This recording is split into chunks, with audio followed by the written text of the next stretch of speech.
The first time I was at Coachella, I was walking backstage, and you know, I was just there to hang out, and ended up running into Axl from Guns N' Roses, and he spilled my beer, so I naturally was offended, and I said, "Hey, you gonna pay for my beer?" And he was like, "No!" And I'm like, "Well, we got to figure this out, dude.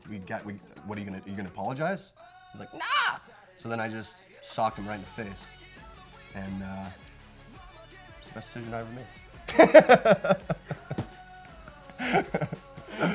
That's all bullshit. I'm such a puss. There's no way I'm hitting that. Where do you start with that blood?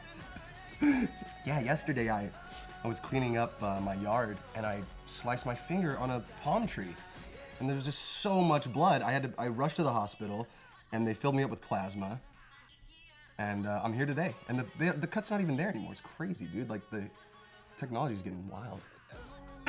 Blood. I killed a man. Yeah. I had just met these guys named Too Fresh. What's up, dudes? And I popped into their compound. They call it the playground. I walked in there, and they had just eaten an eighth of mushrooms.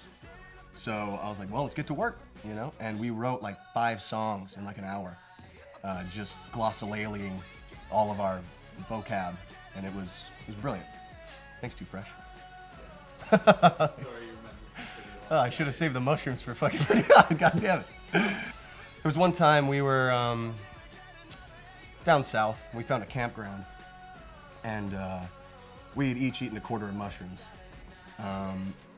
And we didn't know that you had to pay for the campground. So the guy came over, and while we're just out of our minds and trying to write music in the woods, talking to the trees and the grass and the lizards and stuff, and he basically just gave us a hard time for like a $3 lot. So we gave him 20 bucks and we said, we'll be here all night. And we ended up writing like 2 or 3 more songs for stuff. It was pretty great. Yeah, that was a train wreck.